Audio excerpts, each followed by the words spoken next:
What's up, everyone? This is Mick from Uncaped Crusaders, back with another unboxing.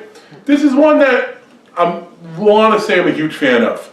It's also one that the only reason I'm still doing is because I forgot to unsubscribe. It is Horror Pack, the Blu-ray version. I do have the box cut open already, but I have not seen what's inside, so we'll let them drop out. There we go, and there that goes. Okay. The reason I say I did want to unsubscribe is because there's too many things coming in them that I don't mind the B movies. I love the B movies. That's why I like horror movies. You know, if you like horror movies, B movies, they give you something.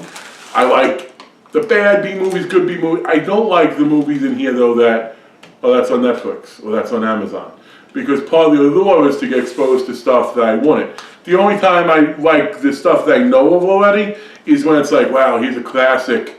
You know, like I saw they did Reanimator in a pack, you know, a few months ago. I mean, to me, cult classic, same difference to me. That was awesome. But I guess we'll see what we get. So there's 4 of them, you know, let's hope for good things.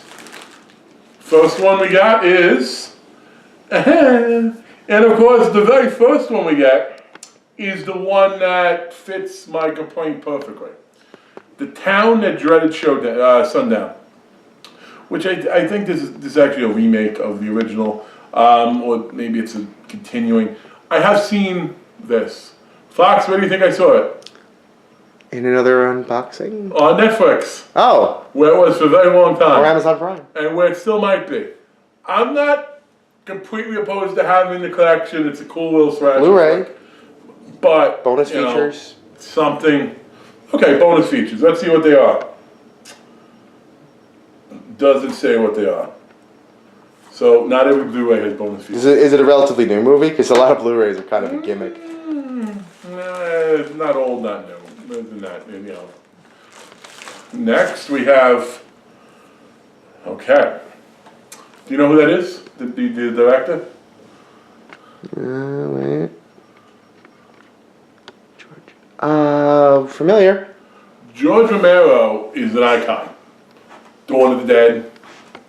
He is pretty much given credit. Night of the Living Dead. The originals. He is pretty much given credit for starting the zombie stuff, which that said he can't stand The Walking Dead. Here's my issue with this. I just mentioned 2 really good Romero movies. I did not say Diary of the Dead in that mix. Here's what I do love about, and it's what you got to do. It's the psychology of this stuff. When they go out and they pick quotes like, this guy from WGN said, 4 stars, a masterpiece. On the back, without question, the master of horror is back. I did see this movie. I don't mind this being on here because I haven't seen this on the streaming sites. If it is, it's not on one I use. And I will watch it again. But it is by no means a masterpiece. It is sort of like Blair Witch meets a zombie movie. I think that's how I describe it. A lot of the shaky cam stuff. You know, and they're looking around, following stuff. So it's good. It's good if you like zombie flicks and you like Romero, but on the scale of masterpiece horror films, this doesn't come close to any of his other work.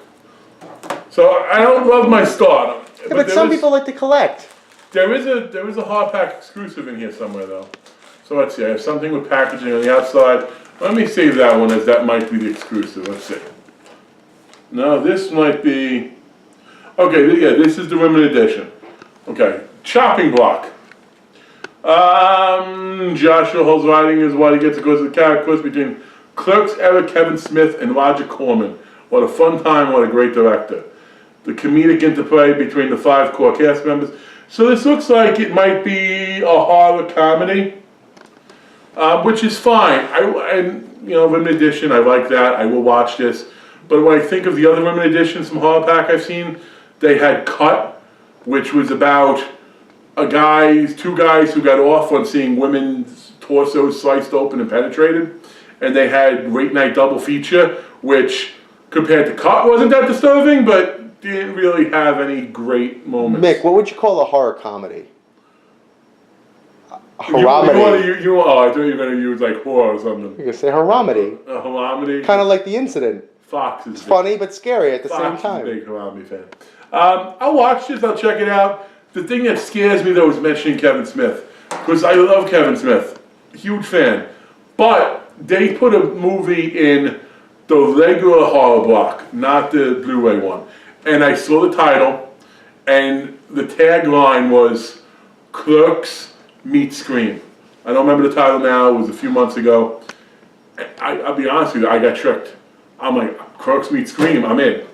And it pretty much took the bad parts of both movies, and that's what it went with. So he's milking his. No, he didn't do it. It wasn't his thing. It wasn't that someone used that as an example. I forget what it's such an odd name to it.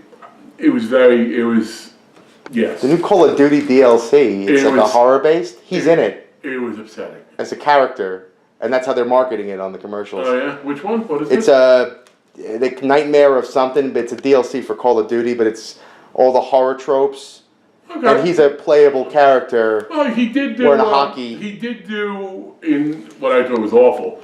That movie Holidays. That was a collaboration of like every holiday had a fear thing. That was the one that had, and people liked it. I think, and maybe it's because I do have some religion in my background. Maybe not. I don't know. But they did an Easter bunny that looked like Jesus and had chicks coming out of like the stigma. Like it was. I know it went a little too far, but you might have loved it. I know good horror can go too far. If you ever taken acid, you've seen it. Yeah, maybe. He has one in that too that his daughter's in, which I'll be honest, I didn't even get to it because I did see yoga hoses though, and I don't really know why. But let's see if the last one saves us. We're doing a lot of bantering, which is good. And if you like it, you can hear more quick in one of the links down below.